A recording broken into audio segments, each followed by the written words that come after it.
Salut les amis, nous sommes au 5e jour de la navigation entre les Açores et Gibraltar. Ce moment précis là est un peu spécial parce qu'on est en train de couper la route. Là, maintenant, là. On coupe la route de notre départ. On coupe le tracé de la route qu'on avait pris entre Lisbonne, direction Madère. Ça veut dire que là, précisément maintenant, on vient de boucler la boucle.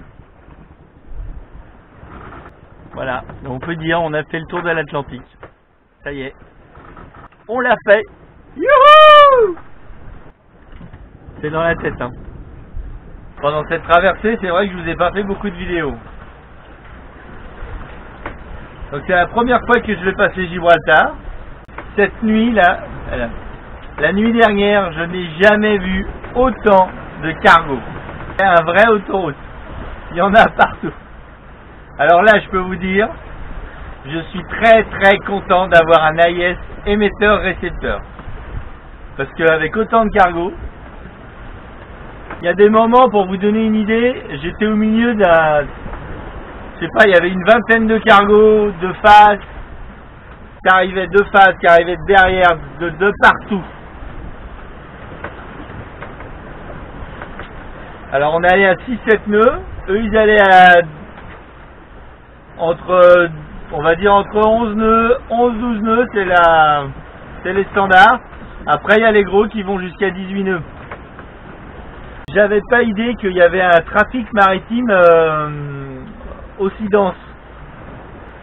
C'est vrai que Gibraltar c'est un point névralgique, il y a tous les cargos qui vont en Méditerranée qui sont obligés de transiter par là. Alors à savoir que avant d'arriver à Gibraltar, à peu près 250 000 avant d'arriver à Gibraltar, il y a eu un moment on est passé à un endroit où on avait les bateaux qui allaient vers les États-Unis ou vers l'Amérique du Sud, qui quittaient Gibraltar, on se les prenait, et on avait tous les bateaux qui descendaient également du nord vers le sud et du sud vers le nord qui remontaient. C'était impressionnant, ça faisait un carrefour, ça faisait vraiment un carrefour avec les cargos qui arrivaient dans un sens, dans l'autre. Il y avait même un cargo arrêté au milieu. Donc là, ouais, c'est bien d'avoir l'AIS pour déjà pour pouvoir les positionner, ça a l'air de rien, mais bon, quand il y a un cargo la nuit, bon, c'est une chose d'arriver à le positionner, mais là il y en avait tellement, j'avoue que c'était un sacré avantage parce que un simple coup d'œil sur l'AIS, on savait qui avait une route de collision avec nous et qui n'en avait pas. Parce que sinon ça aurait été compliqué, dans la nuit, les petites lumières à droite à gauche là pour les positionner. Pour estimer les distances sans AIS, à mon avis, j'aurais pas arrêté de les faire chier en les appelant pour savoir s'ils avaient une route de collision avec moi.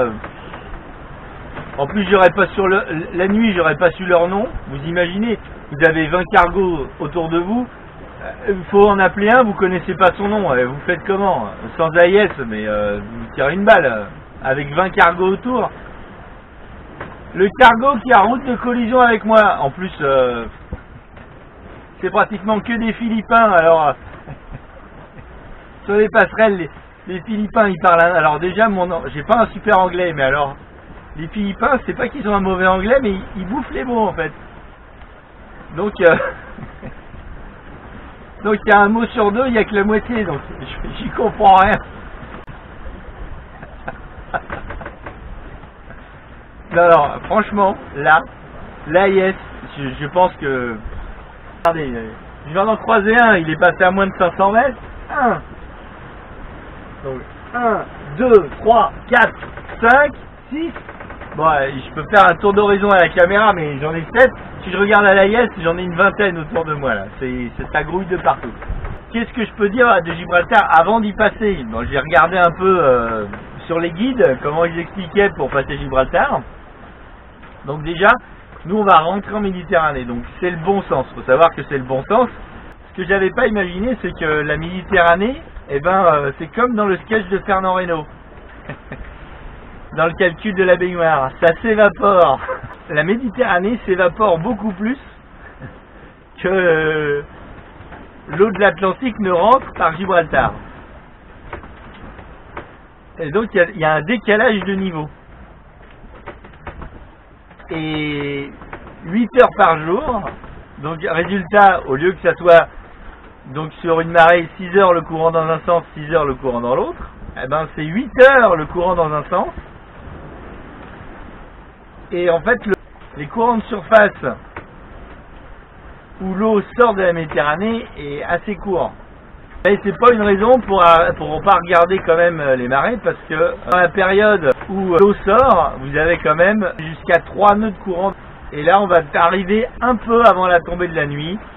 Si c'est un peu chaud, on s'appuiera avec le moteur pour essayer d'arriver à Gibraltar avant la nuit. Pour la petite histoire rigolote, il y a 2 nuits, je me suis fait une frayeur. J'étais de quart, c'était le début de la nuit, donc nuit noire, la lune n'était pas encore montée dans le ciel, donc il n'y avait absolument pas de lune, et ciel couvert en plus.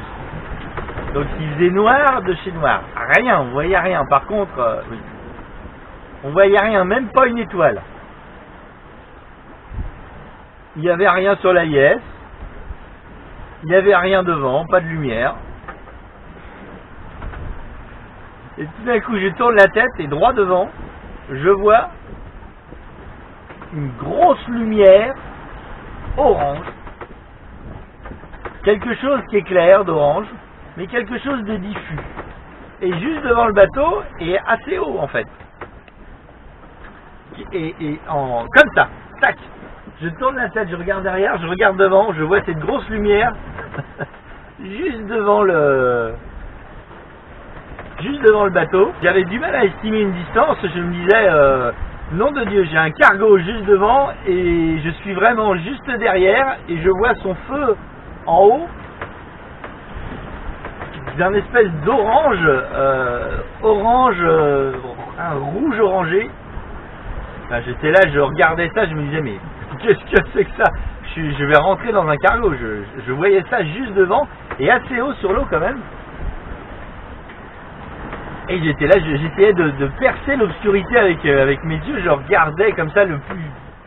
Et j'étais persuadé que j'avais un cargo, donc je me dépêche de changer de changer le cap en fait.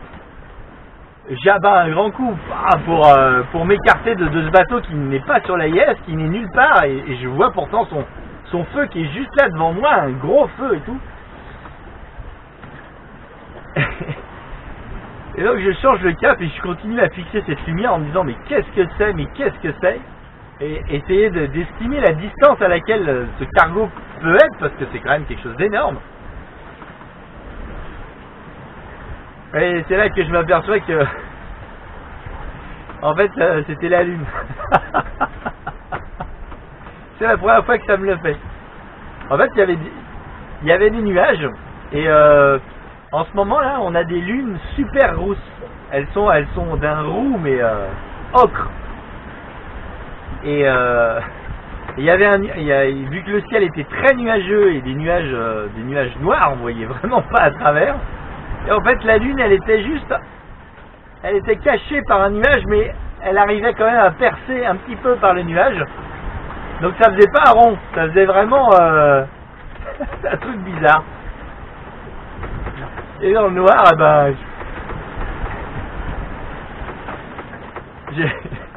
j'ai cru que c'était un cargo. On est con hein, quelquefois. Hein. C'est pour vous dire, la nuit, c'est pas toujours évident d'estimer les distances. Et là, je me suis vraiment fait avoir, hein, parce que il y avait rien. Je tourne la tête, je regarde. En fait, le nuage, elle devait déjà être un peu sortie. Elle était au ras de l'eau, elle était sortie. Il devait y avoir un nuage devant qui la cachait. Le nuage a commencé à se déliter et paf. Alors la taille des cargos. Ah, la taille des cargos. Alors par rapport à ce que je vois sur la IS, souvent je m'amuse à regarder les cargos. Je m'amuse à regarder ce que c'est comme cargo, la taille, la longueur, la largeur. Donc 140, 150 mètres, c'est les petits cargos. Les petits cargos font 140, 150 mètres. Après, on a les cargos qui font 180, 200 mètres. Les gros cargos qui font 280 mètres. Et les monstres qui font 300 mètres. J'ai pas rencontré de cargo beaucoup plus gros que 300 mètres. Ça vous donne une idée de taille. Et à savoir que c'est les gros qui vont le plus vite.